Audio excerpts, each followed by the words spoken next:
Comme Isaac va dire, non, le gars, si là, il connaît. Tu ne peux pas. Parce qu'il y a des choses que tu ne peux pas connaître, on t'a dit. Mais quand tu as vécu, tu expliques les couloirs. C'est comme ça.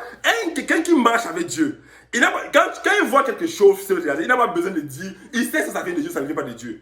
Parce que tu es assis dans les lieux célestes avec Christ. C'est que ce qui vient de Dieu, ça saute à l'œil.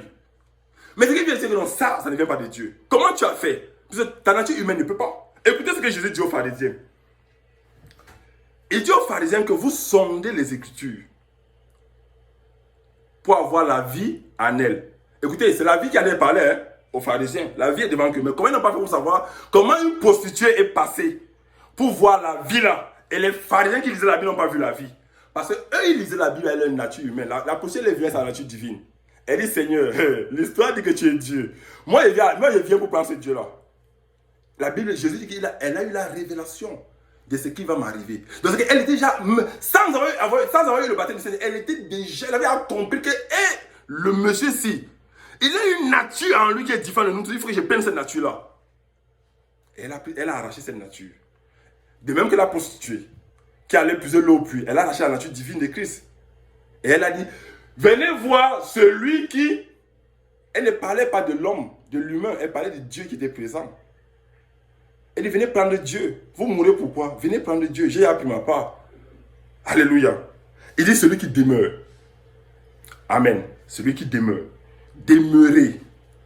Demeurer en Jésus et en Christ nous donne la capacité d'avoir deux fonctions. La fonction humaine, comme le Seigneur lui-même, là il a une fonction humaine, mais aussi la fonction divine. Parce que le Seigneur n'est plus là, mais il veut vivre en nous. Le Seigneur décide de vivre en nous. Il a décidé, avant que toi et moi, avant que nous soyons nés, il a décidé de vivre en nous.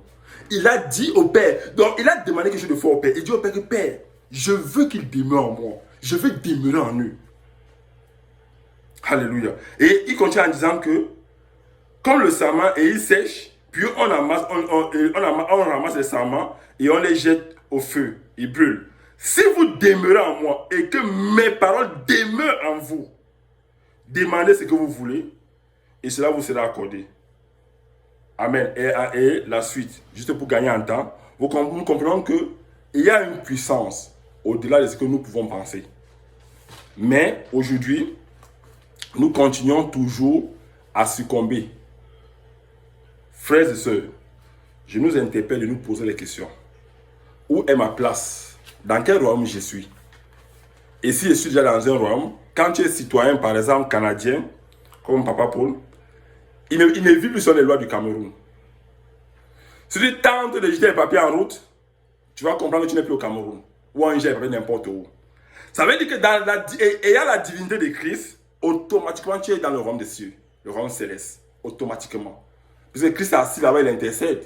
Et il a dit que là où il est, à sa parole, hein, mes frères et sœurs, là où il est, Père, je te prie qu'il soit. Ça veut dire que quand je marche, j'ai deux parties. J'ai une partie qui marche sur la terre et une partie qui marche dans le céleste. Donc, quand je m'en vais faire mes choses que je vais faire là derrière, je me cache. Sachez que la partie céleste est vue entièrement. Et quand tu vas aller vers le Seigneur, ce n'est pas la partie terrestre qu'on va condamner, puisque ça va pourrir dans la terre, mes frères. C'est ce qu'on voit dans le céleste qu'on va mettre devant toi. Tu ne pourras pas. Comme un pasteur disait, on va mettre l'écran géant, tu vas voir tes films toi-même. Les films que tu as tournés pendant 27 ans, pendant 40 ans, pendant 50 ans sur la terre. Tu vas dire que ce n'est pas moyen que c'est toi.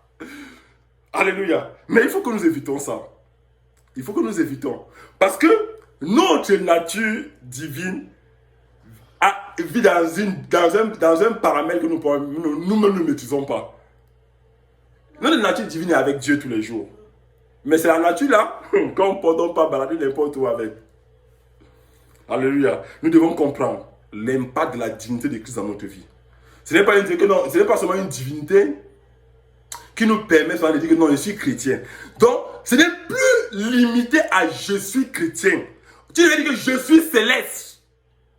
C'est-à-dire que tu devais surpasser le mot chrétien. Parce que le mot chrétien limite encore à la nature humaine. Des œuvres de Christ sur la terre. Mais la nature céleste, Christ dit que ce qui est d'en haut est d'en haut et ce qui est de la terre. La chair que nous portons, la nature humaine de Christ que nous portons est de la terre. Mais la nature céleste, Christ dit que ce qui est céleste